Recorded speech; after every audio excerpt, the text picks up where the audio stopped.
Hi everyone, welcome back to my channel. It is a very gray day here today in New York. It was hailing all morning, so I'm home from work for a little extra time because it was absolutely disgusting.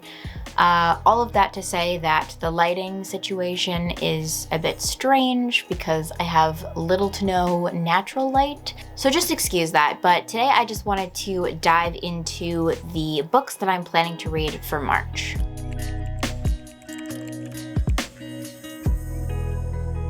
So February was a really good reading month. I got a lot more done than I anticipated. So for March, I wanted to give myself a few more books on my TBR to read because last month I literally just had the one and I ended up reading a lot more. But I didn't want to go crazy because I'm not sure if I will have time to read more than what I have here.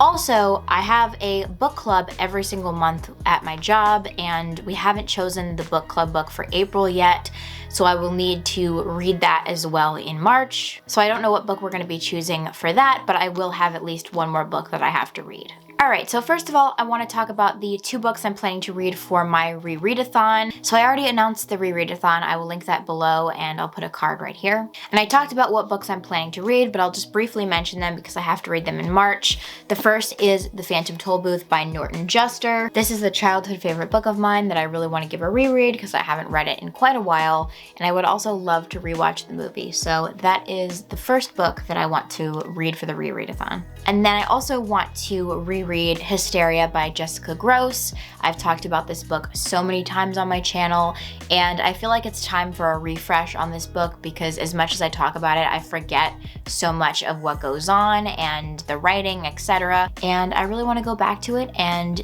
get back into that fever dream kind of mood, and also have some more concrete things that I can say about this book other than I loved it, please read it. Alright, next up we have a few books that I have to read in March because in April, book 15 of the Wings of Fire series is coming out, I believe April 6th. This is the cover, it's beautiful, I'm so excited about it.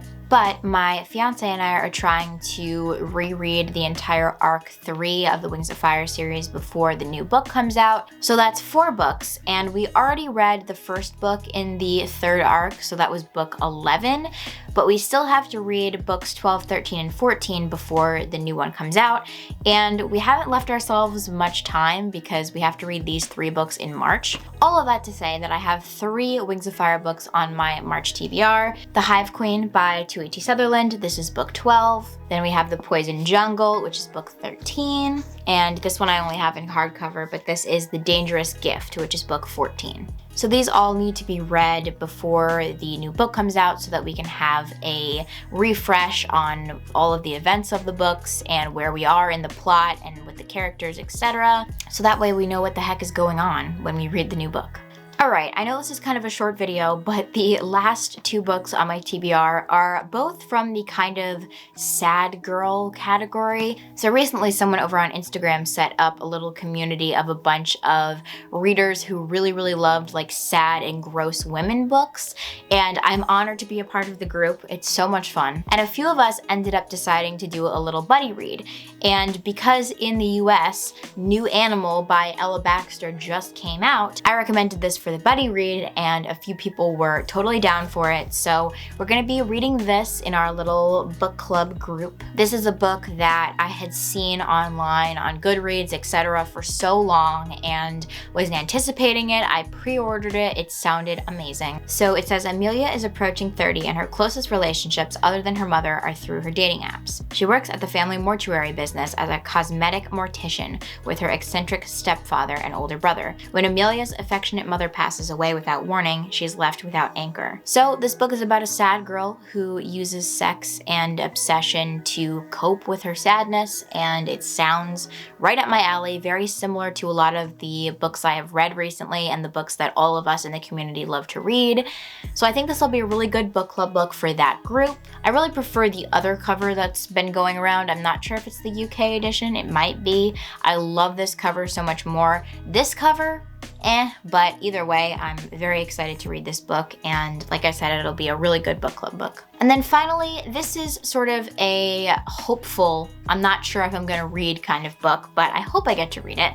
And that is Reasons She Goes to the Woods by Deborah K. Davies. So the back says, Pearl can be very, very good. More often though, she is very, very bad. But she's just a child, a mystery to all who know her, a little girl who has her own secret reasons for escaping to the nearby woods. So it sounds very interesting and weird and potentially kind of creepy. But what I love about this is it looks like it's kind of a chunky book, but then you go through and all of the left side pages are blank. So it's really like half the size, which I am totally here for. So this will probably be a very quick read, but it is something that I might want to incorporate into my Women's History Month discussions. I want to use this in March, and I feel like it would be great to get it read in the beginning of March so I can use it. So I'm not entirely sure that I'm gonna get to this. I'm not promising to get to this, but this is something that I think would be a really great addition to a lot of things I'm working on for March. So I would really like to get it read. So this is my TBR for March. It's not super big, but I'm going to try to get through all of these and then we will see how I do from there. The funny thing is that I'm actually going to be rereading 4 books for March. So that's a pretty reread heavy month, which does kind of mean that some of my progress towards some bigger goals for the year are not going to get met. But I'm giving myself a little reward because last month I read that giant 800-page book, The Priory of the Orange Tree. So this is a little reward to myself. So anyway, let me know what you're planning to read in March, and again, go check out the Rereadathon. I really hope that you can participate. It's gonna be a lot of fun. If you enjoyed this video, feel free to like and subscribe, and I will see you in the next one. Bye.